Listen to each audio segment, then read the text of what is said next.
All right, guys. Trying to round out the Filmmaker magazine. The article that actually dealt with that, with the Robert Eggers Northman. Oh, look how triggering this is. I like that. You got the antler handled long knife and the tomahawk. Very cool. Some of these guys go to the Americas way earlier than Lee Ferguson, and they mix with the Indians and become the Iroquois.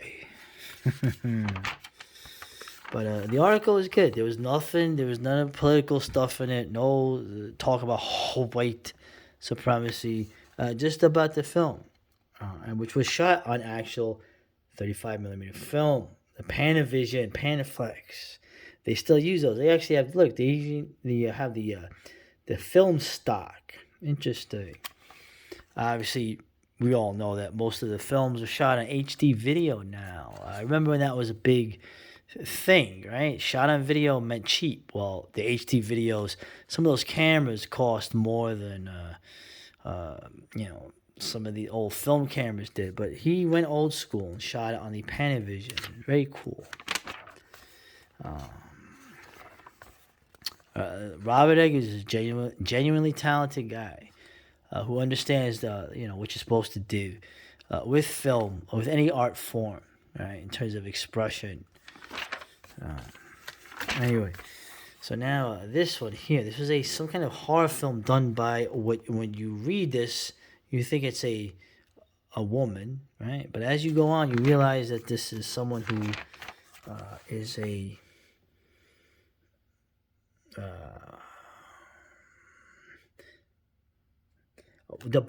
that term body horror. I keep hearing it all the time, but everyone that uses that term is someone who I'm not particularly having any affinity for in terms of how I look at things. Body horror. Well, one of the things of horror, right, is transformation. That is true, right?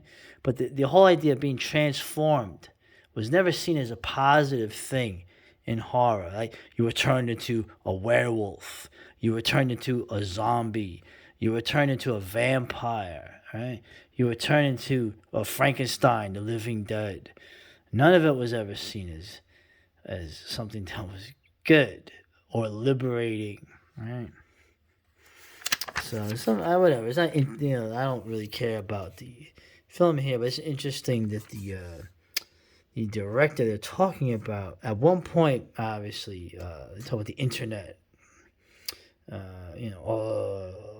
hyper capitalist. I was this young queer kid. Whoa. Okay. So now it's opening up here of when you realize that this is, well, this woman is not originally a woman, right?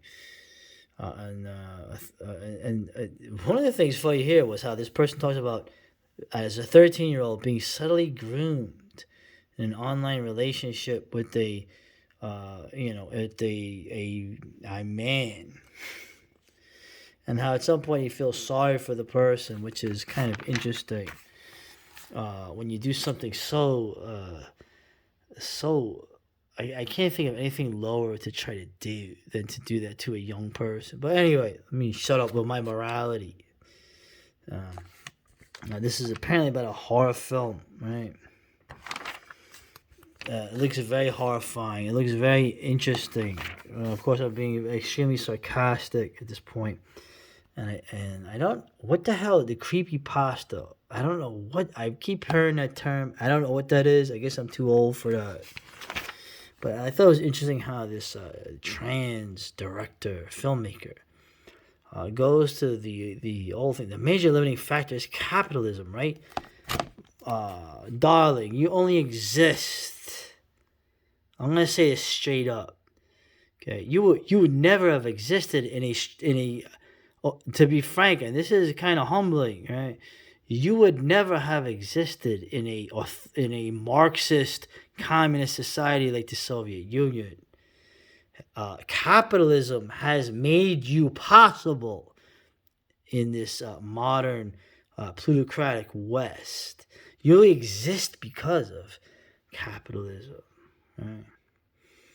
um, the structures of accountability that isn't creating what some pejoratively, right? I guess that's me, pejoratively call a safe space. You call a whole race of people a pejorative. A safe space is going to breed not only inequality but abuse. And well, you see this term too, the IP, right? The franchise IP, the intellectual property. That's another modern term that I don't like. Right? Any space that wants to exist outside of that, to be a place that's trying to create an alternative to that monoculture. The world you serve of capitalism that wants to literally make you into a facsimile of a woman, okay, as a commodity, is making the total monoculture of the hell hive of this world that you're bringing forward. Okay, and in the end, it's kind of funny too, right? How to protect vulnerable people. Okay, whether those be queer people, people of color, or just young women.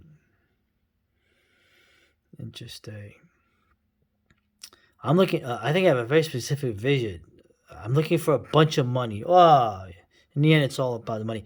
I would love someone to give me a few $1,000,000 so I could be Roger Corman, which is a very bad example because Roger Corman made almost all his films, and the guy almost made a 99% made a profit off of films that were not millions of dollars. The guy made films for much less and always made a profit to his credit.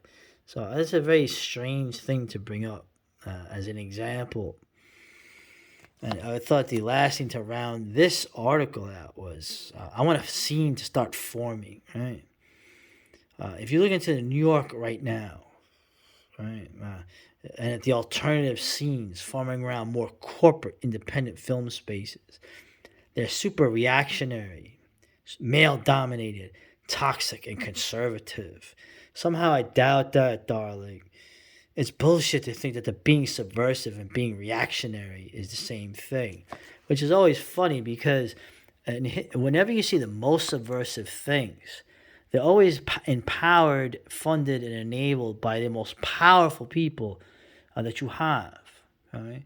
Whereas the greatest rebels in history, the people who have rebelled against overwhelming odds, whether they lost or succeeded, and usually lost, were actually the utmost reactionary people. Okay, some of the greatest rebels you have today in terms of going against the modern world are people of older religions who are willing to blow themselves up to fight against modernity. So it's kind of funny how wrong, and totally wrong this person is, but that's just my opinion. I'm biased. So, and